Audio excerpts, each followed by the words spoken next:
Hello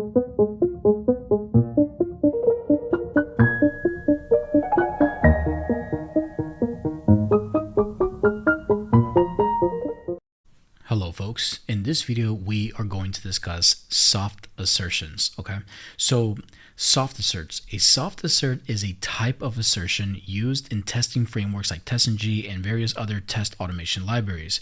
Unlike a traditional or quote-unquote hard assert, which immediately stops the test execution if the assertion fails, a soft assertion continues to execute subsequent test steps even if an assertion fails. So asserts or soft asserts are particularly useful in scenarios where you want to collect multiple assertion failures during a single test execution run and report all of them at the end of the test rather than stopping the test execution at the first failure. Okay, so let's see how we can do this. Okay, so I created a class called soft_assertions and I created a main method. I copied most of the code here from the previous video, just where we're maximizing the browser and setting an implicit weight, navigating to the site, and so on. Okay, here I have the string actual page title and then the expected title. I do want to mention that in the previous videos we did talk about the expected values. So we mentioned that for right now we are just throwing this in here, but in your projects the expected values are already documented or should be documented within requirements. So that's how you know what is expected from your application. Okay, so here I have an actual and expected for the page title. I have an actual and expected for the URL. And then I also came to the website here, to the practice site, and I inspected this element because I want to assert this text as well. Okay, now here we are going to assert three values: 1, 2, and 3. Okay, so how can we do this using a soft assert? So there is a class in the TestNG library, okay, called soft assert. Like this, you notice it comes from the TestNG library here. Okay, and we need to create an object of this class. I'll call the reference variable soft assert, just with the lowercase s, equals new soft assert, just like this. Okay, so once we do this, okay, and again, step number 1, let's go ahead and write this down.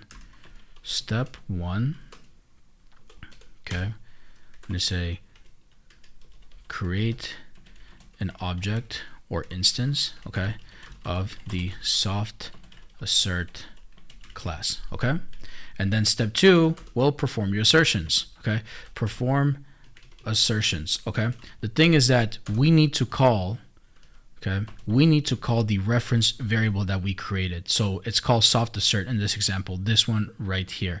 Okay, so if we go ahead and do soft assert, we call the reference variable and we do dot, you'll see most, and if not all, of these same methods that we can use with the regular assert class. Okay, so we can do, for example, assert equals, okay, like this. We can call any of them we want, and then we can just go ahead and pass an actual and expected argument. So let's start with the page title first. Okay, let me go ahead and pass this as the actual argument, and then I'm going to do the same thing with the expected argument. This is verifying the page title. Okay, so I'm going to go ahead and comment this out. I'm going to say verifying page title.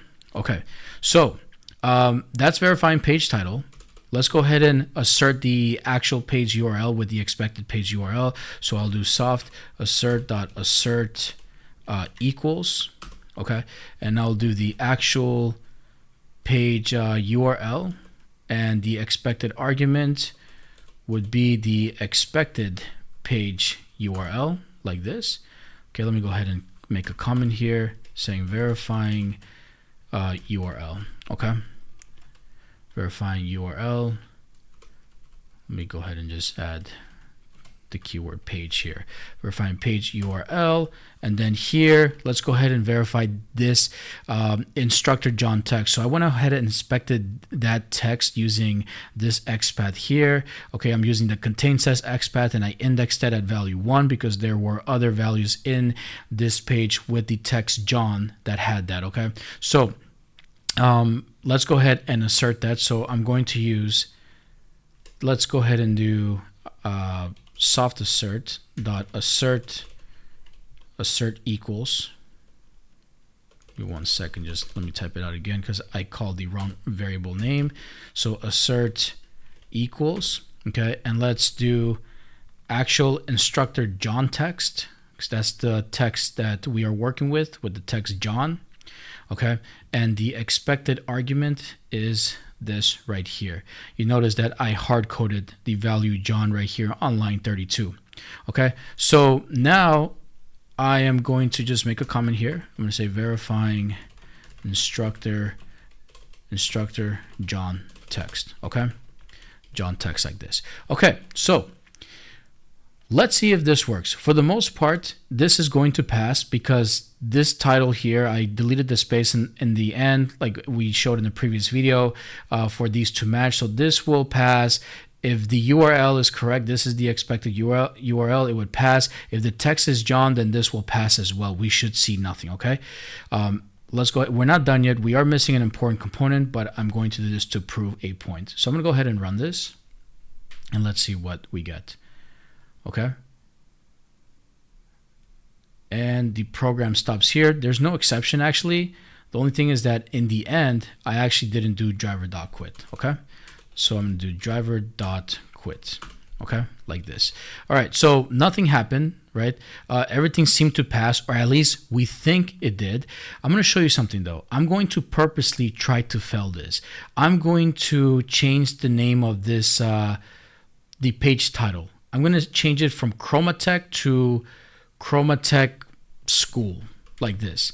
So now we know that the actual page title and the expected page titles are going to be different. We are expecting to see an assertion error, right? So I'm going to go ahead and change this. The URL, I'll go ahead and change this to add something like / something, okay? So now the URLs won't match. And for right now, I'm not going to do anything with John. I'm going to leave this with the John text like this, okay? Let's go ahead and run this and see what happens, okay? So run the program. The browser opens and the program continued. But here's the thing, if we look at the debug console, we're kind of wondering, hey, if this failed, why don't we see anything? Why don't we see any stack trace messages? Is because here we're going to talk about the next important component of the soft assert class. Whenever you are using a soft assert from the soft assert class, after you've done your verifications in your program, you actually need a statement at the end using the reference variable here that's called assert all. Okay, so you need to call this method called assert all. Once you have this at the end, then all of the exceptions encountered in your program will be displayed to you at the end. But this, let's see if it allows the program to continue. Okay, so let's go ahead and run this. And let's see how this works. Okay, so the browser opens and it stops right there. Interesting. Why is it stopping when this is a soft assert? Let's take a look. I'm going to go ahead and close this and let's look at the debug console. Okay, let's go ahead and take a look at this. So we have an interesting stack trace message here, right? So you see that all of these exceptions were caught here. So let's take a look at this. We have this exception. We get an assertion error and it says the following asserts failed. So now we have a list of assertions. Okay, so let's take a look at this. Okay, and it looks like all of these have failed here, and we're going to take a look at each of them right here. So it's telling us here, let's kind of scroll up. It says for the first one, expected Chroma Tech School but found Chroma Tech Academy. Okay, we can go ahead and click on this, and you notice that this right here, and I'm actually going to go back and show you this. Okay, these two lines won't take you anywhere, but the soft assert class within the TestNG library, we don't need to see this. Okay, instead, when we've talked about the hard asserts in the previous video, we said to click on the bottom, the last line of your stack trace message, and most of the time it will take you to exactly where your code is failing. But you see, this is very interesting. It's taking us to line 48. I want it to take me here. And that's actually one flaw or one con or one negative of this soft assert class. That whenever you use it, it takes you right here. And the exception was thrown here, by the way, which is why the browser stayed open, because the program terminated here, right? So now we're starting to find issues here with a library that could have been developed a bit better, right? I mean, it still does what it does. It depends on how you design your test automation framework. You can make it work, right? But right now we're starting to see some of its flaws here, because the whole point was to not have the program terminate even when exceptions were encountered. We wanted the program to terminate even if one exception was encountered, and I'll explain why. Because there are some times where you will want to verify a few points on your web page, and let's say you have to verify 10 or 15 different fields or values, but you want your automated test to verify all of them. Even if a couple of them failed, you don't want your test to fail just because the first two failed and the program did not get the chance to verify the other fields. Okay, so maybe you want the program to verify all fields, and then at the end of the program, you want to see what failed and where it failed. That's actually another flaw. We don't see where it failed. At least in this stack trace message, we don't see it. I mean, you can kind of see it here, but this isn't taking you to that exact line of code where the exception is being thrown or the assertion error is being thrown. The other thing is that we cannot forget about this statement here. And yes, the stack trace message takes us right here. This is where all exceptions were thrown. Again, you can make this work depending on how you design your framework, because if, for those that understand framework design, when it comes to having your hooks, you can have your after hooks still do driver.quit no matter what. Okay. But very interesting here that the very inconvenient part, if you're verifying, like, let's say many values, like 15 values or 20 values, it's going to be kind of annoying to go back and try to find the exact location of where your error happened. Okay, this stack trace message, as of right now, doesn't show us this, but it tells us what happened, right? Which for some could be good enough, but it's nice to know when you have a big program exactly where your code is failing, right? So here, this assertion failed here. The second assertion failed because it's expecting this URL, right? We forced it to fail. We added the keyword something at the end of the URL, but found this. And then here, it said it expected John, but found something different, okay? So let's see what we're getting. I think we need to fix this because here is a rookie mistake from my part. We forgot to do .getText, okay? Here, actually we didn't, I did, okay? So I'm gonna go ahead and do getText here. So I'm getting the text of this element here, which is supposed to be John. Right now you see I'm getting a whole sequence of characters right here of this object, which is not what we want to see. Okay, so let's go ahead and run this and see how it works. Again, we're expecting at least John to pass. Okay, so here we go. And the program stops right there. We already discussed why, because it's throwing an exception here on line 48 where the assert all method is. Okay, so you see here, okay, that we fixed that. So now we have the two expected assertion errors here that were encountered. This one passed, okay, this one passed right here. Okay, we know that because we don't see this here anymore, and because the program continued and the program stopped right here at assert all, but it still didn't do driver.quit. Okay, so a few flaws here already. Okay, one, we don't get to see exactly where in the code the assertion happened. Two, yes, it is convenient to have all of this here as well, but it can be a little bit more tricky because here's the thing. We can use the assert true method as well, right? So if I do soft assert and I'll say soft assert dot assert true, right? Let's just go ahead and assert a Boolean condition here. Let's go ahead and compare two values. So I'm going to, let me get this. Let me try to just enter a Boolean condition. Let's do contains. Okay. Actually, hold on. Right here. And I'm going to do dot contains. And I'll go ahead and just enter something else. Okay. Like something. I'm purposely failing this so we can see how it works. Right. And again, you can also pass a string message at the end to kind of help you determine what's going on. Not right here, but it's going to have to be after this argument here. Okay, so I'll say verifying John text using assert true. Okay, using soft assert true. Okay, soft assert true like this, okay? Like this right here. All right, so now I'm using the assert true method, okay? We've already talked about the assert true method in the previous videos, but here we're using it with soft assert. By the way, you're probably wondering if this is a Boolean condition. Yes, it is. This is a Boolean type because the contains method returns a Boolean, so this satisfies that condition here, okay? It's basically checking if the text of this element matches this. If it's true, it will return true. If it's false, it will return false. But let's go ahead and see how this looks.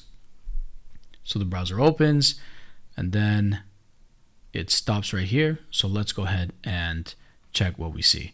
Okay, so this right here is helpful because we added that message here with the assert true method here. Yes, it helps, but it still doesn't take us to where the code is, to where the error happened. And the last thing is that we cannot forget about this, because here's the thing. Let's say we did forget about this. The compiler is not letting us know that we made a mistake. There's no hint or anything. And we may think that everything is passing because look what happens. The browser opens, and then it just goes and continues and does driver.quit. And we're thinking that everything passed, right? Because we're simply forgetting this statement right here. So this is very, very important. So the question is, though, if we know that there are some flaws here, okay, with this library here, is it good to use? Yes. If you can use it well and you can use it for a few values, yes.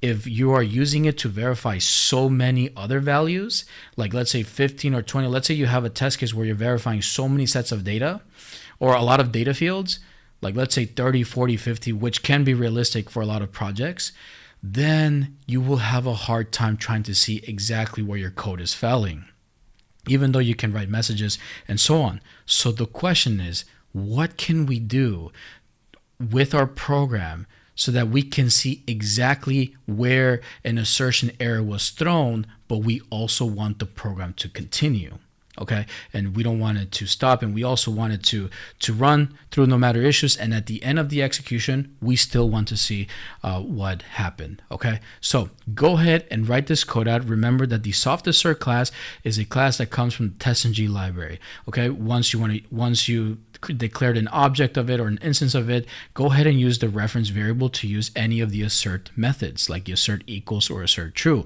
And lastly, don't remember that at the end of your program, you need to call this statement that's called assert all, and that way it'll work the way it should work, okay? So go ahead and write this out, and in the next video, we'll talk about how to overcome this challenge.